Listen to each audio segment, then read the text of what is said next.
Touchdown! Touchdown, Notre Dame! That's right. Welcome in. Welcome back, folks. We're going to branch out a little bit today, folks. We're going to cover a little bit of other Notre Dame athletics, some that are like in the running for things and playing well and have their season going good and have things to, that they want to accomplish yet. We're going to do that and maybe, just maybe cover a little bit of Notre Dame football with a special guest here, friend of the program, as they would say where he's from down south. As always, thank you, everybody, for being here. You can find the program on YouTube. Do it. Subscribe if you haven't yet. Appreciate it very much. Give the video a thumbs up. That helps Johnny out as well. Notifications down there where you're alerted every time something rattles around in Johnny's head, and you got to know about it first. Twitter, search bar Always Irish or at Always Irish Yank. Email alwaysirishnd@gmail.com. Audio only anywhere you want it. You can get it. The call-in lines. You know them by now. 312-900-8815. You call and tell Johnny all the Notre Dame occurrences you've heard and seen. Fighting Irish Wire, USA Today, read all about it. Mike Goolsby, former Notre Dame captain, and myself, patreon.com/alwaysirish. Here we are. We are on the verge of some major good athletic activity at Notre Dame. No, it doesn't have to do with football. We're going to bring in our guest for the day. It is Lawrence Dockery on Twitter at, as my face catches up to the screen here, at LDoc, friend of the program, Notre Dame diehard, stuck in SEC land, and all things soccer extraordinaire, referee, media guy. You're running everything. Lawrence, welcome to the show, buddy. Hey, thanks for having me on, man. And you're not kidding about running everything. It's a lot of hours, a lot of miles on my feet, a lot of miles on the car. But you know, I enjoy doing it. So I don't know about the truth of the old saying, if you love what you do, you'll never work a day in your life. I love doing this, but I'll tell you what, I've worked a lot of days in my life. Yeah. So you're on the move here, and you're a unique guy because you're a diehard Notre Dame guy, but you're stuck. Is it Mississippi? Where are you at? You're way down south, aren't you? So, yeah, I'm in North Mississippi, but that's south to me. The North or South Mississippi, it's all south to me.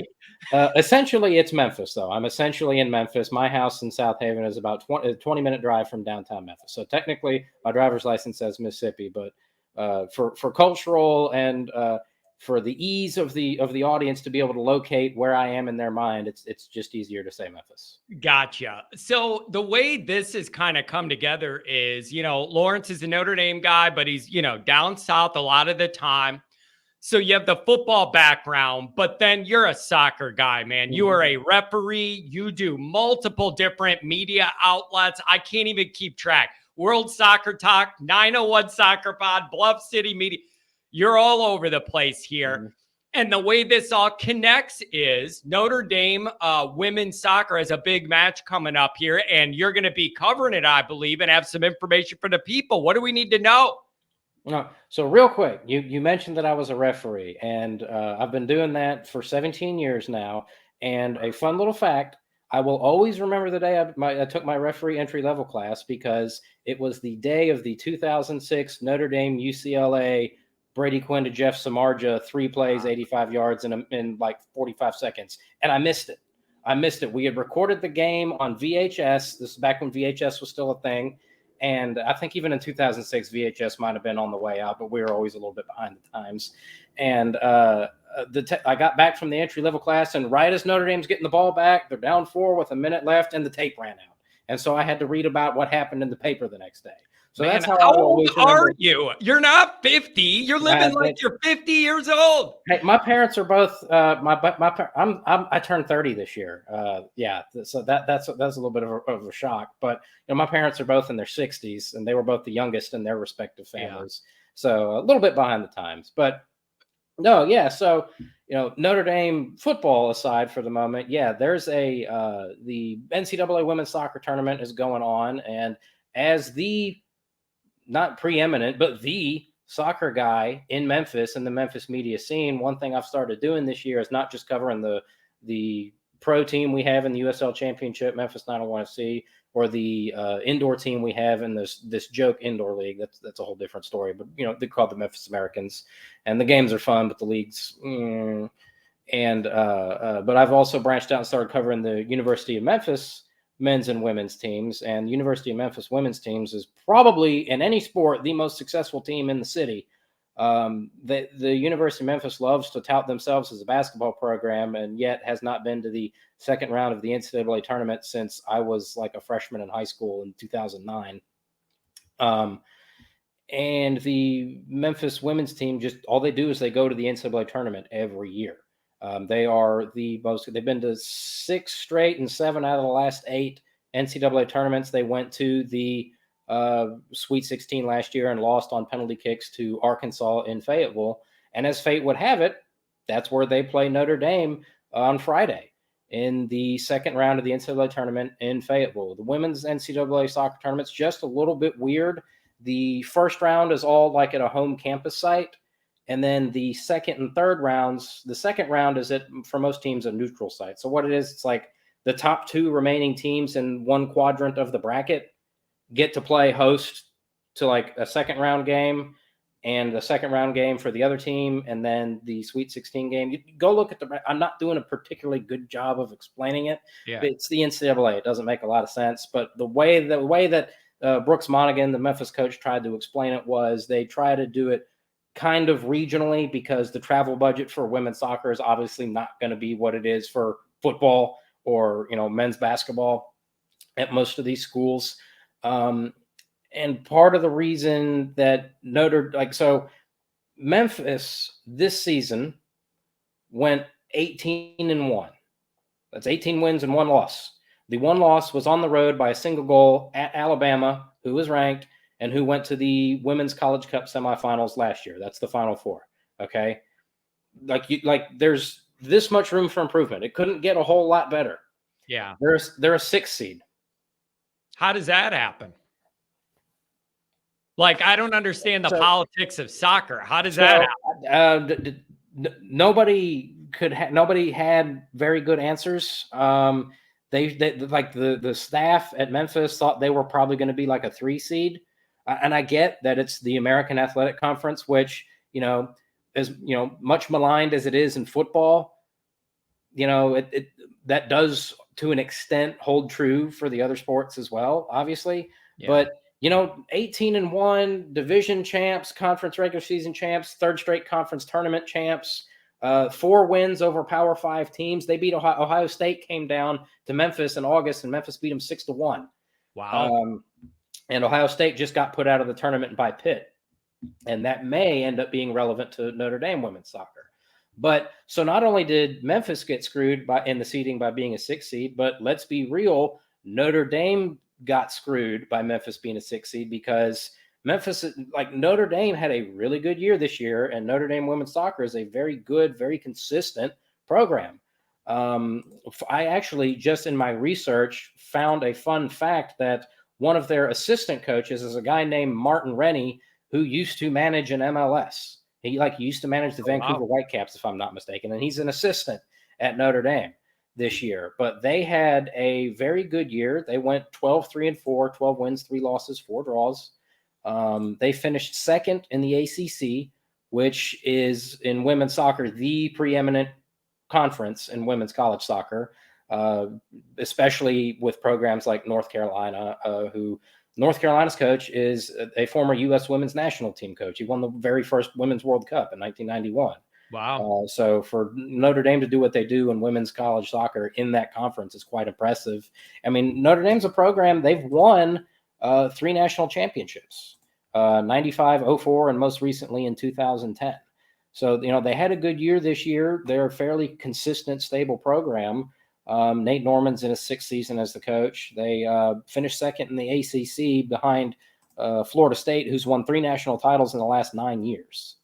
Wow. So it's a impressive program. So for a program of Notre Dame's caliber to have the season that they had and have to play a program of Memphis's caliber with the season they had is just, it's honest. Like, you don't like to use the phrase, it's not fair. in college sports because that's such a loser mentality. Is it's not fair. That's usually what teams that are like. Sometimes things are just not fair. It's not fair. I mean, Yeah. quite frankly, it's not fair to Notre Dame and it's not fair to Memphis because Memphis should be sitting pretty, and then as a result, Notre Dame's got a tougher match now right out the gate. Yeah. Yes. So it's Notre Dame looked decent in their first round game. That was at home. That was in South Bend. They beat Valparaiso, old Valpo. No, Bryce Drew did not play, and I think that's all anybody remembers about Valparaiso, to be perfectly honest, is that one time they beat Ole Miss in the NCAA basketball tournament. Yeah. But they beat them 2-0. They took care of business at home, did what you were supposed to do.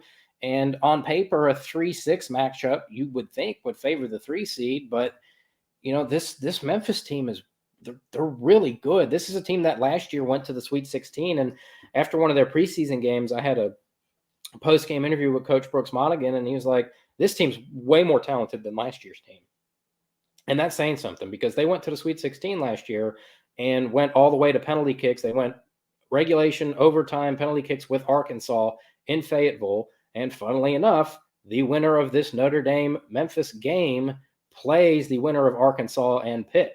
And Pitt put out that same Ohio State team that Memphis beat 6-1.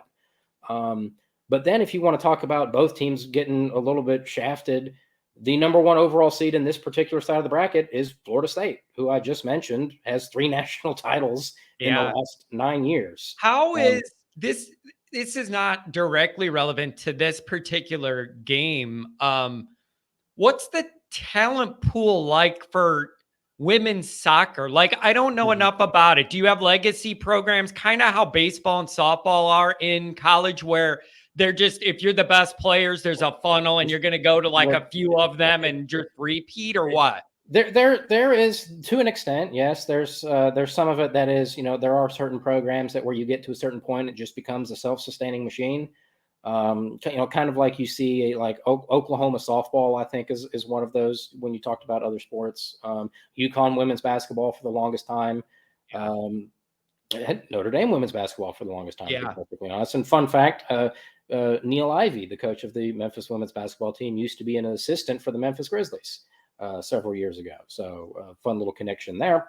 But yeah, so the way it is with like Memphis women's soccer has always been they only started the program in I think 1995 or 96, and Brooks Monaghan's been the coach since 2000. And funnily enough, they've got this pipeline of talent to Canada. Like a lot of these awesome players on this team are all from Canada. Interesting. Which is quite interesting. But you've got certain legacy programs. Like I said, a lot of the ACC, your Carolina schools like North Carolina, Duke, Wake Forest, Florida State. Out west, you've got like Stanford, both men's and women's soccer. Is one of those kind of self-sustaining machines. But Notre Dame is not without their fair share of quality players. They even at one point in time, and I did not know this until I read one of the books by our friend Lisa Kelly that has written a lot of Notre Dame books. There was one where former Notre Dame soccer player Shannon Box was on several U.S. Women's World Cup teams and was a Women's World Cup champion in 2015. So, Notre Dame, they might not be what springs to mind when it comes to women's college soccer, but, they've been able to win championships. They've got 3 of them, and they've been able to produce or, acquire, develop, and produce high-level international type caliber players. Wow. Yeah, it's just, I need to branch out. I'm so football-y all the time, man. I got to branch out, learn more details about some of these other sports and get into it. I'm such on a one-track football mind. It would probably do me some good for my own sanity to branch out a little bit. Enjoy some tastings off some other plates. It couldn't hurt. I think there's a lot of, I feel like there's a lot of, football dominates. We all know that, right? Yeah. Not just at Notre Dame, but as we've discovered in this conference realignment, football is what matters. There's all these schools that try to delude themselves into that have crappy football programs that try to delude themselves into thinking well, the women's soccer team and the basketball team and the field hockey team. No, Doesn't move the Football. needle. It's football and maybe men's basketball. It's like 98% football, and that's what matters when it comes to college athletics. Yeah, That's and not then a handful of basket, maybe maybe 5 or 6 can fill a building every home game and make a profit. Actually, you know, a lot of those programs operate at a deficit, and they're funded by football. You know, but that's not to say that, especially at Notre Dame, you know, we've seen plenty of other athletic programs at Notre Dame have success. You know, the women's basketball program, they won a national title with Muffet McGraw not too long ago. I don't remember, I don't remember what year that was, but you know, they were, you know, there was a stretch on the men's basketball side where Mike Bray had them as a consistent second weekend team, and then, you know, it went in the tank. Yeah. But lacrosse won the national championship. You know what else? My favorite. I love doing this. On guard, the fencing team, national champions. I love it, man. Any chance I get to wield a fake sword, I'm doing it. I love bringing up that fencing stuff. On guard, like they bring them out at the football games. You know, in between the quarters. Welcome a champion. They need to let them bring their swords out there. Give me a little demonstration. And, you know, honestly, I think probably if the hockey team was just a little bit better, I think probably that's why Andy Ludwig's not our offensive coordinator for football, is because he was at the hockey game. And, you know, the hockey. That's probably what it was. They didn't cheap out. It's just the hockey team wasn't good. You know what? I'd be a lot less mad if that was it. I think actually it would actually make me feel better in a way. It would. So what do the people need to know if they want to watch this, or if they want to get a ticket and go, or follow your coverage? Like what's the avenues there? What's the best way for people to get in this? So unfortunately, I'm not going to be going on the road to Fayetteville, because Fayetteville's a little bit farther than some would think, and it's probably about a 4.5 hour drive for me, and I don't have, you know, like a hotel. Like I don't know anybody there. Like, I've been fortunate enough to cover Memphis 901 FC on the road in Louisville several times, but I've got family in Louisville. So I don't have to pay for a hotel, and it's just an easy drive. You run 40 to 65 up, and it's 6 hours and you're done. But so unfortunately, I won't be going. But if people want to watch, I believe all of the games are on ESPN Plus until the semifinals, at which point they might end up on a real TV channel. But for the time being, hey, that's better than the football team could get against Stanford. That's, you know what that is? Now that we're bringing it up, all roads lead back to that misery, but it's just lended itself to it. Yeah, it is. That's like, I'm sure like 7-8 years ago, that was like the Pac-12 network's wet dream. You know, USC and Stanford play Notre Dame in football every year. Surely we'll be able to get one. And then, you know, on the way out the door, let's not take the conference down with us. Let's screw Notre Dame while we're at it. It's so sad, man. Although truth be told, Notre Dame has no one to blame but themselves for that. Yep. It's the perfect, like, you know, like the sad trombone meme. Like, it's just the perfect ending to a disappointing back, like, half of the season, November, not half. USC was a good game, I admit. But like, it's such a bad ending with just no juice, no excitement. And you're going out on like this dying network in a dying conference, and admit like you're the last game on that, and it's just dead. It's so appropriate in like really painful ways. Well, I mean, I always like to chuckle that Ole Miss football's claim to fame, you know, given that I live in Mississippi and live in, you know, around a number of Ole Miss fans, is Ole Miss fans take this huge point of pride in the back-to-back 9-4 seasons that Houston Nutt had in 2008 and 2009, because they won the last Cotton Bowl played at the real Cotton Bowl Stadium, and they won the first Cotton Bowl played at Jerry World. So, you know, put a little gold star in Marcus Freeman's lapel there, and be like, you know, we may not have, you know, won very much, but, you know, we had the last game on the Pac-12 network. Oh, so, man. You know, so that's a nice little feather in the cap. But it's so sad. And you know what else too? You know what's funny about this? Doing what I do, this is the funniest vibe, man. everybody's miserable and they're chatting in my morning shows. The season's over. Forget it. Who cares about these games? It's all over. Those are the same people that are mad they can't find the game to yell at the game. You know what I mean? It's like it's all over. Screw it. But I want to see it. If therapists, relationship counselors could probably make a lot of money off of people in unhealthy relationships with their football teams. I gotta ask you this, since we transitioned a little bit. Real quick, one more thing about the soccer game. All right, so you did mention the outlets that I cover, so I got to give myself just a little bit of a shout out. Yeah, but hit it again. Make sure people know where to find you. If I am, I live every game that I'm at that I cover. I live tweet from the 901 Soccer podcast account that I run, which is at 901 Soccer Pod. I'm also, that's part of under the Bluff City Media umbrella, which is the media company in Memphis that I work for. We cover all things Memphis sports, and I am the soccer guy. I've been able to parlay that into I actually next month in Louisville, I will be covering the men's Final Four national championship for soccer, which Notre Dame men's team, they're very highly ranked going into the NCAA tournament. So that might be a possibility. So stay tuned. But yes, so everything that I write about Memphis is at Bluff City Media. And then I was going to mention something else, but I kind of forgot. But I got a lot of stuff. People that are on Twitter, if you go to @LDoc93, LDOCK93, all those stuff, it's all linked in the bio. So if you're in our Twitter circle or my circle, go find it at LDoc93, and you'll find all the links. So the game on Friday, I believe, is at 3 p.m. Central Time. So if there's Notre Dame fans in Indiana, well, I don't know. Indiana doesn't observe daylight savings time, right? Is that correct? I think they quit doing it, but Illinois still does. So it always confuses me. One switches, one doesn't. It's three. It's either 3 Central or 3 Eastern, and I don't remember which is which. And shame on me for not having it pulled up in front of me. No, I lost it.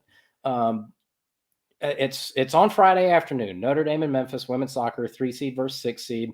The teams have combined to win like 40 games this year. It's ridiculous. Wow.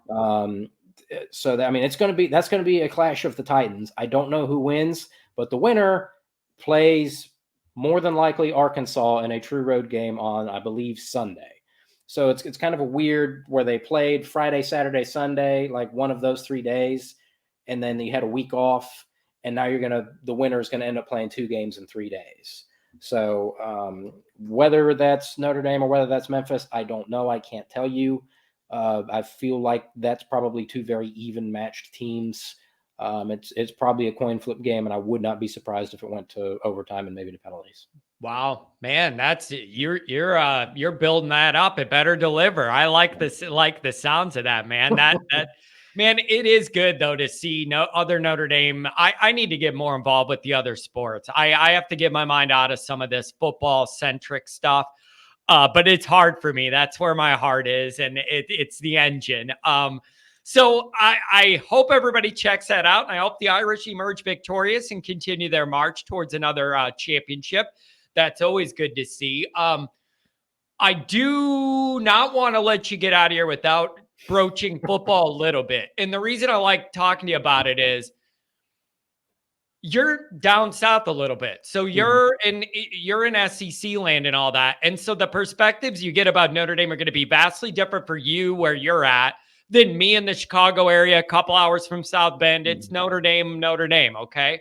And so I'm just wondering, what's the perspective from you personally and kind of people down there when they're talking about Notre Dame? Could be this year, could involve the LSU stuff there in the SEC with Kelly. And what's your perspective on that? It's one of the things that I appreciate living where I live is that it allows me to have perspective of college football as a whole, as opposed to like when I was in high school and I would only turn on the TV on Saturdays to watch a Notre Dame game. And I feel, and this might come across as a knock. It's not meant to be, but there's a lot of the Notre Dame fan base, I feel like, that doesn't pay attention to. and I understand. I'm a bit of a sicko. I am the dude that's up at 1:30 in the morning watching Hawaii and New Mexico State. That is Yeah. me. I'll own that. Okay. Dude, And I I love that understand. Pac-12 late night game Oh till yes. about Rest in 1:30. peace, Pac-12 after dark.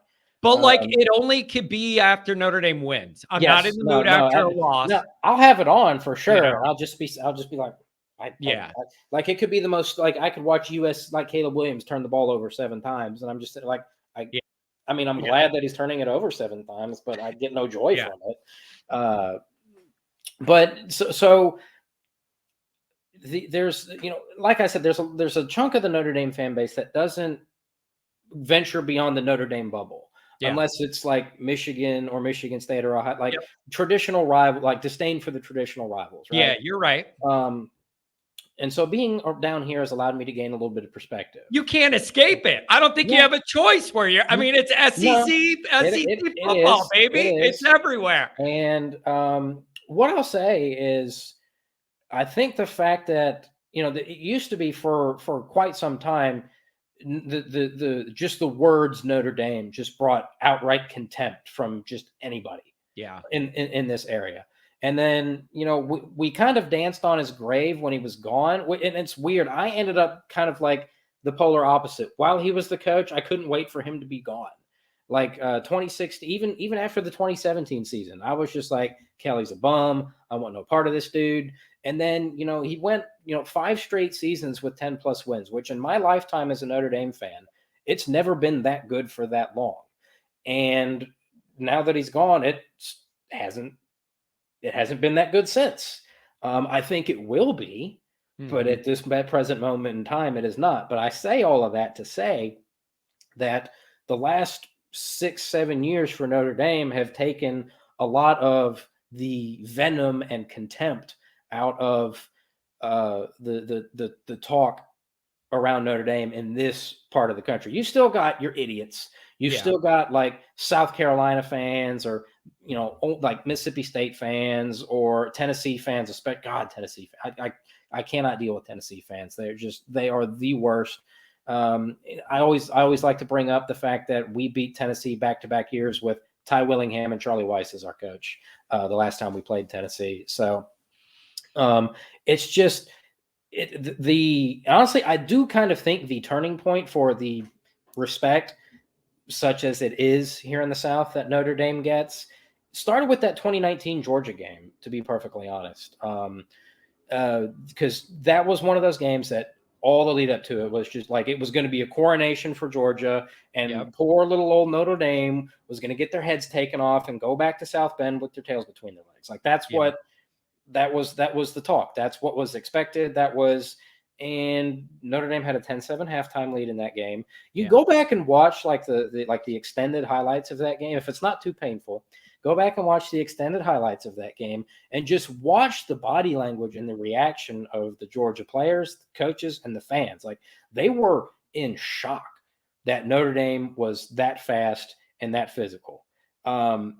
And then you saw the drop-off happen. You saw where elite talent makes the difference versus really good talent. Yeah. But I do think that was the turning point. Now, and then you've had, I think the Ohio State game this year, you had the moment where everybody gets to make their jokes, right? They only had 10 players on the field. Notre Dame can't count to 10. Hurdy. Marcus 10 man instead of Freeman. I'm getting a lot of those messages. I hadn't seen those. That's actually quite clever. Yep. Marcus, a lot of people changed their YouTube chat name to Marcus 10 man instead of Freeman. And every time I see it, a part of me laughs and a part of me dies inside. But I think the other part of it is all of these SEC schools for coaches and players, they're coming to Notre Dame. Like you don't get to just sit and dump all over Notre Dame and then turn around and go, well, we're going to be awesome because we got this dude from Notre Dame. Well, which is it? You can't have it both ways. Yeah. Where did LSU get their coach and their punter and one of their best running backs? Notre Dame. Where did Alabama get their offensive coordinator and their second/third string quarterback? Yeah. Notre Dame. Where did Vanderbilt get their head coach? Notre Dame. So it's an interesting dichotomy of, and this is how it's always been, where you have to defend Notre Dame to the ignoramuses who don't know what the hell they're talking about, while at the same time expecting more out of Notre Dame. Yeah. It's a very interesting dichotomy that I Yeah. have to live, because like I'll argue with Notre Dame fans about X, Y, and Z, and then turn around and almost contradict myself when dealing with, you know, like a Tennessee fan. Congrats on your 1-10-1 season the last 20 years. Good Yeah. job, Tennessee. But regardless of the respect that Notre Dame has started to garner here in the South because of the winning and the recruiting and close games against SEC teams and that sort of thing, I still, everybody's willing to die on, I'm willing to die on the hill of independence, and every SEC fan is just like, oh, Notre Dame never plays anybody. They have to be in a conference. Why? Well, they just do. Okay, but why? Yeah. It's not. You need to be in a conference. Why? And like nobody can answer why. And the schedule argument is a really scheduling argument's a really easy way to find out who pays no attention at all, and they just reuse a trope they saw on Twitter 5 years ago. Well, like, and here's my other thing that nobody can ever answer is, if being independent is so easy for Notre Dame and Notre Dame doesn't play anybody, why didn't everybody do it? Why didn't everybody go independent? Like, if you're Ole Miss and you bitch about having to play Alabama and LSU every single year, and you want to go 12-0, leave the SEC. Yeah. Well, I think that won't happen because I don't think that's a competitive discussion. It's financial one. You know what I mean? Notre Dame's one of only a few schools that could do it. You know, this has all come full circle to where the Michigan people are now going, let's go independent. Let's go independent. We don't need that Big Ten. All this during conference realignment, and now all these Michigan fans are mad at the Big Ten. I'm just sitting here going, being independent's looking pretty good right now. Man, I'm telling you, it's just a riot to me that they rail on the independence till it might help their cause. Now they're all for it. Now they're listing the benefits. We can do our own thing. Well, and it's not like Michigan plays anybody in their conference. You know, they've got a conference schedule, and I think the last time they played a Power 5 non-conference game was when they stole our signs in 2019 and were throwing shit at Cole Kmet. Yeah. I'm trying to forget that. I'm still trying to forget that. I hate to have brought that up, but I'm also a little bit glad that I brought that up, because it's easy to just write it off as, oh, big game Brian Kelly. That team, Denver, they did not look that bad ever. Yeah. That's in 2019, I'm saying. Like they went down to Georgia and fought their asses off to the very last play of the game. Yeah. And I get that it's easy to dunk on Brian Kelly and Chip Long making Ian Book throw the ball 27 times in another hurricane. Yeah. But you know, Michigan that whole year never looked good except that game. Notre Dame never looked bad that whole year except that game. And then all of a sudden, sign stealing allegations start coming out. Like, before the sign stealing operation started, Harbaugh was an 8-5 football coach. Like, they snuck in a 10-win season, and like when they cried about the spot against Ohio State in 2016. Never mind that Wilton Speight threw like 5 picks in that game. But, you know, they were like a perennial 8-5 football team. And then all of a sudden, not only do they not play anybody starting in 2021, they're playing like Hawaii and UMass and UConn and New Mexico State and although I will say this, UNLV actually turned out to be a damn good football team this year. But it's like Notre Dame in 2015 when we had to hang our hats on Navy and Temple. Yeah. If you're Michigan and you have to hang your hat on UNLV, your schedule is not worth a shit. It's just not. Yeah. And I understand they can't control that most of those Big Ten programs suck, but you could control scheduling like high school. You can stick with the Arkansas series that you had scheduled, and you can stick with the Texas series that you had scheduled. Yeah. And they didn't do that. Exactly. Well, they know how this committee is. They talk about strength of schedule and who you play. If you just keep winning games, you're not going to get left out if you're in a Power 5. So they figured out that equation. Whatever. We'll see if Ohio State can take care of them in a couple weeks. I'm annoyed. It's funny. It had gotten to the point, this may not be popular, but I was just so tired of listening to Ryan Day cry about everything that I was honestly, this year I was sitting there hoping that Michigan was going to bludgeon Ohio State. I know that might be a little bit of sacrilege, but I'm so tired of the slobber fest over Ohio State every single year and watching them just lose 2 games every year. This is the year that Ohio State's wide receiver room is going to separate them from the pack. I'm like, I heard that last year. And I heard that the year before, and the year before, and the year before. Basically, every year since like 2017, I've been hearing about why this year's the year that Ohio State's wide receivers are going to be the difference. I need But them. now that all the I need signs them to seeming, beat Michigan this year. yes, It's the absolutely. lesser of two evils, Yes. but I don't know if I Yes. trust them to do it. I don't know No. if I trust them to do it. I think Lou Holtz is right, and Ryan Day can cry about it all he wants, and he won the game, so he gets to. They're soft. I mean, nothing says you think you are a tough football program like jet sweep on 4th and inches. Yeah, well, instead of just give the ball to one of your allegedly awesome running backs. Michigan has all the motivation of a million years of energy all built into one now. Internally, they're handling this. If you're a fan, exactly how you want. Everybody's in the bunker together, from the president, the AD, the donors down. The wagons are circled. Everybody's in on this, pulling from the same end of the rope. The rope's going to hell, but they're all pulling from the same end of it. Us against the world. That whole thing's working. Yeah, that's. I hope they get in trouble for the bets people placed on them when they were cheating, is what I hope. Bet. So the hell with them. Here's maybe we should wind down on this. Okay. I'm going to give you something I'm not in the mood for and I don't have the appetite for, and we might be barreling straight for it. You ready? I guess. I have no interest in a bowl game of no national import between Notre Dame and LSU to determine who has 3 or 4 losses. It doesn't do a damn thing for me. It doesn't do anything for me. I want that matchup when it could matter, and we're debating elite, not who has 3 losses and who has 4. I am not looking forward to that if it lines up that. This ain't the vibe for that. All that extra heat, 6 losses ain't the vibe I want that heat for. Well, the last 2 Notre Dame LSU bowl matchups were precisely that. Yeah, they were, and I was mad we were in that bowl, and I also didn't hate the coach. I didn't have the same feelings. I guess maybe this might be a good way to wrap it up, but fun story. The very first Notre Dame game I ever was able to go to was the 2014 Music City Bowl in Nashville, because it was just 3 hours away from me. And that was, you remember, that was the year you started out 6-0, and then you lost 5 out of the last 6 to close the year. Oh yeah. And nobody could stay healthy. Everett Golson couldn't stop throwing a football to the other team. Wait, what was it? 14 you said? Yeah, 2014. Oh God, wasn't there like a bad Arizona State loss? Yeah, that was the down third. That was Mike Norvell was the offensive coordinator for Arizona State that day.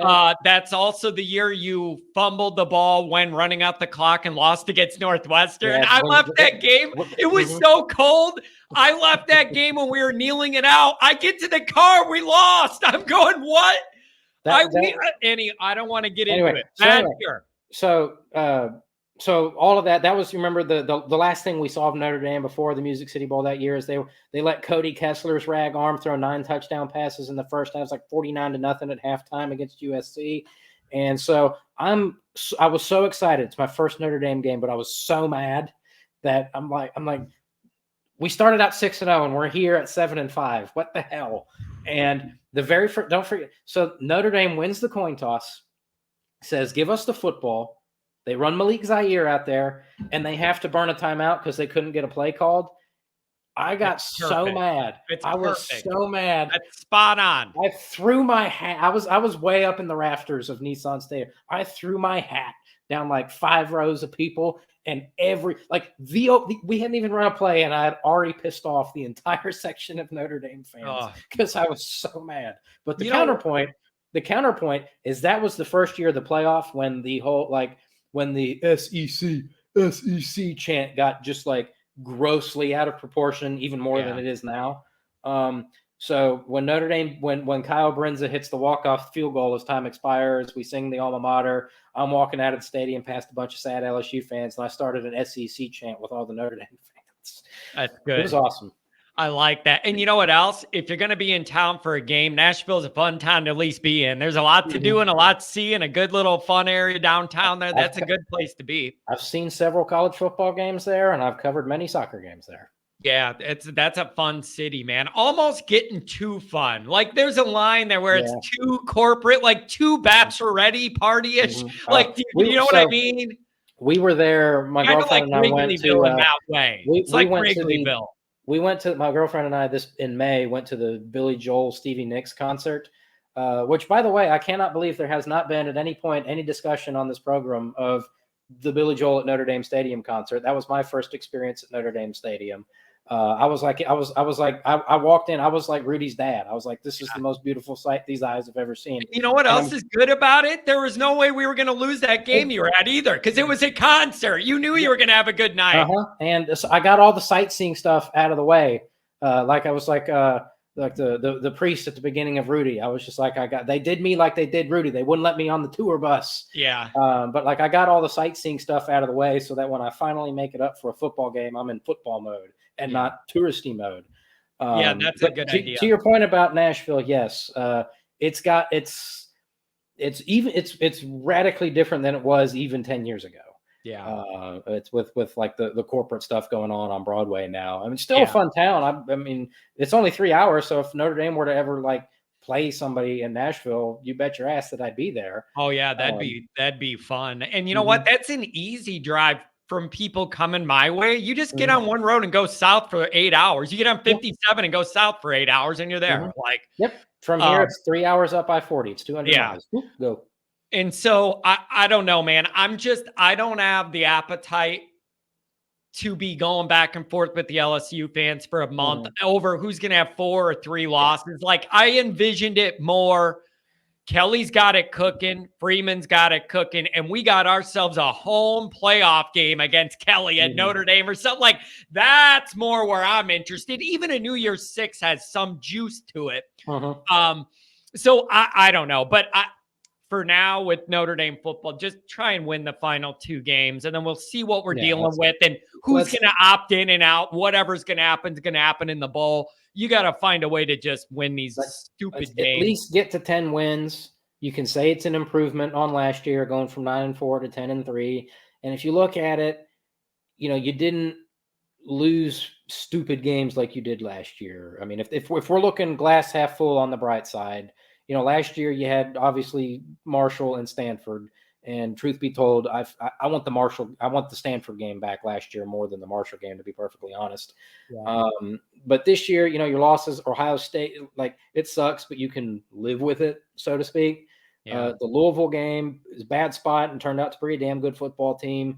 You can live with it. Worst spot, not bad. The worst. It was their Super Bowl, and you weren't even invited. Okay, the worst spot to ever catch a team ever was that week against that one, and the proof of it is them laying an egg the next week to a team that we beat by 56 points on Notre Dame, and that was it. No, worth noting, we beat that same pit. The team that Louisville lost to, we beat by like 50. So, isn't that football? Good luck on the transitive property of football on that one. Unbelievable. And then, you know, you had a chance. I texted you this. I was like, Notre Dame had the chance. They broke Clemson last year. Clemson went into South Bend, the number 4 team in the country, undefeated, rocking and rolling. Notre Dame beats them by 30. Clemson, between Notre Dame games, was like 7-6. Yeah. Notre Dame had a chance to put Dabo in a casket, and that didn't happen. Like nominally before the season, if you say you lost at Clemson, you could live with it. Yeah. But if you can beat Wake Forest, beat Stanford, beat whoever you play in the bowl game, I think you can convince yourself that this year was an improvement over last year. And Freeman's got the recruiting going where it's supposed to be going, where it needs to go. The USC thing's a big deal too. Like if I'm looking at positives, being able to get back you broke USC. Being able to get back on footing with them and Freeman to balance the ledger with Riley, since they both that was a big one. But it's hard. Like you said, you could live with the Ohio State loss. But the problem is you can't have 3. You can't have 3 of them that I can live with, because then I'm dead. I can only live with Ohio State if you beat the Louisville. You can't. You know what? You can't lose 3 games. You You know can't what win this year 3 games. is? This year is 2015, Ugh. which that was probably the second best year of the Kelly era up to that point. Granted, this is a small sample size with Freeman. Now you can look They one were way or built the other. differently. They were built differently. That one had an offense and no defense. Mhm. This one has a defense and no offense. You can look at it as, it's a step down from where Notre Dame had been when Freeman took over. And the flip side of that is Freeman's first 2 years at Notre Dame were just a little bit better than Brian Kelly's first 2 years at Notre Dame. So, I mean, I guess it does depend on how you want to look at it. Yeah. I want to have I had faith in Freeman, and some of his comments have severely shaken that faith.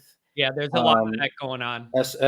After the, I think probably after the Louisville game, and then after the Clemson game, when he said, we got a little bit spooked, our quarterback got a little bit spooked. And then now he's saying that Hartman still doesn't understand the offense. That's concerning. That is concerning. That I understand it's his first year in the system, but Sam Hartman, Sam Hartman is 7 years, 7, 8, 9 are going to be Sam's years to figure it out. He's going to get it. It's only going to take 8 years. We got it. I mean, Sam Hartman's almost as old as I am. Yeah. And I still have to learn new stuff at work, but I've been doing what I do at my regular job. I work for a bankruptcy attorney, by the way. I've been doing it long enough that when I do have something new that I have to learn, I do have some sort of frame of reference and have been doing this sort of work for long enough that I can kind of figure it out. Yeah. Once I do it enough, and I feel like, what are we at? 10 games now? 10 games repetition. I feel like you should know what's going on after 10 games. Yeah, I just think concerning. Freeman. I think sometimes Freeman doesn't have a good answer, and he's coming up with whatever he can in the moment. And there's a lot of that. So, I don't know. And then the one thing I will say with when you're looking at Kelly and Freeman and trying to compare these, the other thing on the high end I like is Freeman's got as many top 10 wins as Kelly does in 2 years as Kelly had in about a dozen. Brian Kelly was really good about high end there. Brian Kelly made his fortune at Notre Dame on beating traditionally bad teams that happen to be having really good years. Yeah. Like, think back to Syracuse in 2018 at Yankee Stadium. Dino Babers is a bum and has just absolutely stunk at Syracuse, but they were like the number 12 team in the country, and we beat them by 30. Yeah. I feel like there was a lot of that. Temple in 2015, for example. Yeah. I think that 2015 Temple team played for an American Conference title against Houston that year, and that was the first year of Tom Herman at Houston. So he had when it came to the mega matchups, straight to with the exception of 2019 and really 2017 Georgia, you could almost just automatically chalk up the L. Yeah. And it isn't just the L. It's how a lot of them looked and felt too. It was the insult of the gameplay. Like, it isn't just 2017 Miami. Oh, they threw a beer can at the bus. No, here's what I'll say. He did a lot of good at Notre Dame, and I think that 2017 Miami game taught him something. He learned from that. Because you remember the whole thing going into 2018 was they had the chaos workouts, right? They would just randomly turn on strobe lights for no reason, or throw water balloons at people, or switch out the football for a soccer ball and say, go try to score anyway. And 2018 was a damn good year. Yeah. They beat Harbaugh. That was the year that Michigan was 11-2 and lost to Notre Dame, and they tried to pretend that 11-2 Michigan with a loss to Notre Dame should have gotten into the playoff ahead. That was the Fink Notre Dame. That was when Fink got behind him in the first quarter. I love that. Yeah, up in the end zone. I'll also give Brian Kelly credit for this in 2018. How many times in college football do we see an Eddie team anywhere in the country where the quarterback play is not working, and they stick with the quarterback that's not working until they take a loss? And then they take the loss and they go, we saw it with Ohio State in 2015. Urban Meyer wouldn't give the ball to Zeke Elliott, and they lost to Michigan State. And then the very next week against Michigan, he gave it to Zeke 42 times. Well, by that point, it doesn't matter. Your season's over. Yeah. You're not going to the playoff. Brian Kelly realized that the Wimbush quarterback experiment wasn't working, and he didn't need the loss to switch to book. And I'll give Wimbush credit that he stayed engaged because they needed him for that Florida State game. Yeah, those are really good points. And the other thing is, you have a really good memory with some of this shit too. You got a really good memory. And you remember like nuance. You remember the nuance of all this little stuff, man. It's really impressive.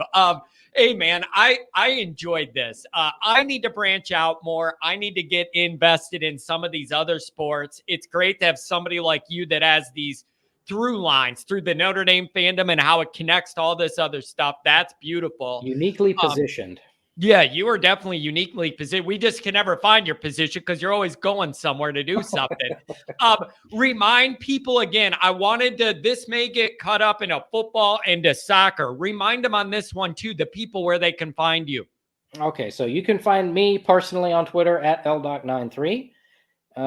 You can find my soccer stuff. Every game that I'm at in person that I cover, you can find, I live tweet from at 901 Soccer Pod.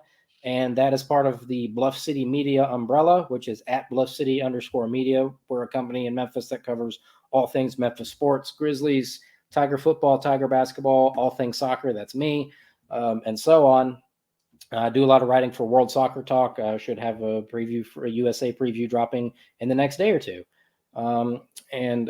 Hopefully, if like I mentioned, I've got my credential to cover the men's college soccer Final Four national championship in Louisville. Notre Dame's had a good year this year. They're highly seeded going into the tournament. Perhaps we could do something if the Notre Dame men's soccer team, they just went to the College Cup semifinals like 2 years ago, I want to say Notre Dame did. So and they won a national title in 2013. So if they were to advance far enough, that could be the next opportunity. Perfect. Awesome, man. Well, hey, keep up the good work. You are one of the hardest working guys in that business, dude. Between the writing, the media, the going to games, you're asking coaches questions and pressers, you're doing radio hits, you're doing articles, you're doing podcasts, and then you go run 80 miles refereeing. I don't know how you have the time. Your poor girlfriend, she ever see you? She's very understanding and very supportive, and I think I hit the jackpot on this one. Oh, well, congratulations, man. Thanks again for being here, everybody. That's Lawrence Dockery at LDoc, LDOCK 93 on Twitter. Go Irish in all sports. And thanks for being here, Lawrence. Thanks for having me.